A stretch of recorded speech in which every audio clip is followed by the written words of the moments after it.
Good day, beautiful, bountiful, beloved, immortal beings, and good-looking people. Remember, you're good-looking. Trouble looking for and finding the good. We found good. Where did we leave our intrepid heroes? Do you remember? Oh my gosh, Julius Caesar revamped the Roman calendar, which Rome controlled most of the then quotation marks known world, what we call the European area and all of North Africa. And that was in the year, let's say almost 2000 plus years ago, 40 before the Common Era. And he added a month, changed the name of a month called July, 31 days. Okay.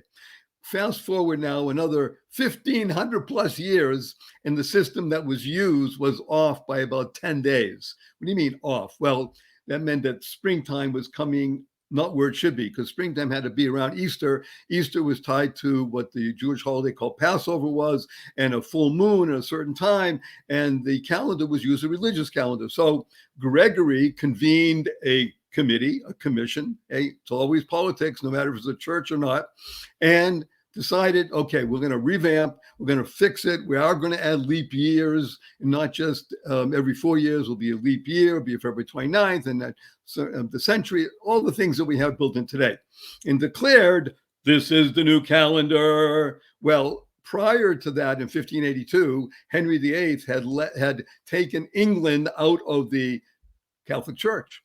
So now this new calendar did not apply to England. So England went on its own. Now that in 1582, okay, it's one thing. Most of Europe was under the Catholic sway, but also there was the Protestant Revolution. Now they still kept to the new calendar, Gregorian calendar. Remember, the far eastern parts of Europe, such as Russia and such, did not. They had the Greek Orthodox Lutheran Church, and England did not. Fast forward now a couple hundred years, 1582. And now you're in, let's call the year 1750. You hear this? 1750. England has a vast empire outside of the United Kingdom, a small island nation, controlled all of the colonies in America, in India, many islands in the, what we call today the West Indies, and in the East Indies, and all around the world. They were still using the Julian calendar. They didn't hold by the Pope. But it became a little bit more difficult because now there's 11 days separating the continent, as it were, from England. So correspondence becomes very difficult. And it was finally decided in 1752, yes, 1752, that England was going to join the now dominant calendar system and adopt three things. Number one, the new calendar. So that means you're going to have to fast forward 11 days. So this applies to America. George Washington was born on February 11th, 1725. Old calendar. But when he had to go, and now when the new calendar came, he didn't fight against it. He now made his birth date February 22nd. So you look it up, you'll see February 22nd, 1725. All right, so people lost, where are my 11 days? You didn't lose anything. But the point is now that everything shifted, and the calendar was now celebrating January 1st as New Year, January 1st, not March 25th, which it had done until 1582. So this is interesting because March 21st was the a few days after the spring equinox, and that was the beginning of the new year. But all really people were celebrating on April 1st. Remember, just like December 25th and 8 days later or 7 days later, depending how you count, is the new year. So too March 25th and April 1st. But people who kept celebrating April 1st were called April Fools. Okay, that's one of the origins. So now we have New Year's Day as January 1st throughout UK, all its colonies, throughout Europe. The only holdout at the moment now is Russia under the Tsars.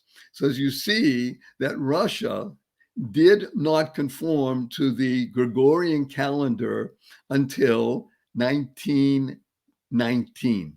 Yes, only when you overthrew in the Communist Revolution, 1917, you overthrew the Tsars. Now they threw everything away. So we don't want anything to do with the Tsars anymore, anything they had. And we're now joining the European process. And they adopted the Gregorian calendar, except for the Greek Orthodox Church and the Roman Orthodox Church, which, by the way, numbers over 330 million people in their adherents. So in the Greek Orthodox calendar, Christmas is celebrated on January 7th.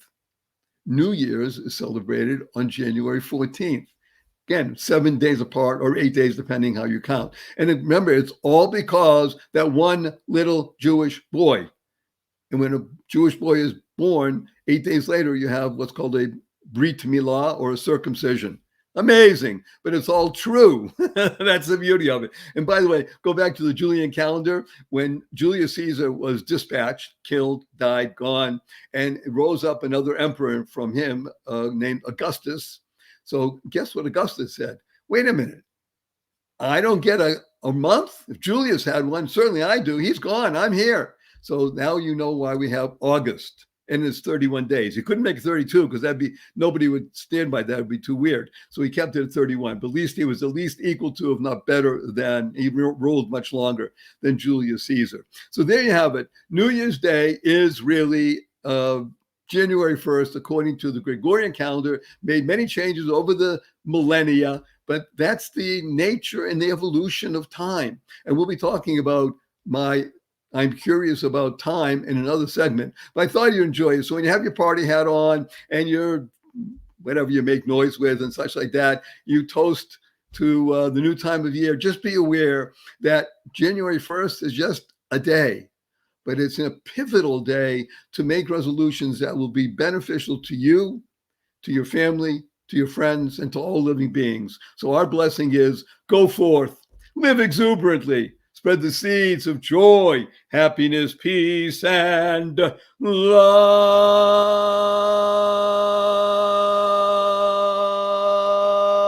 Go mad. Go make a difference.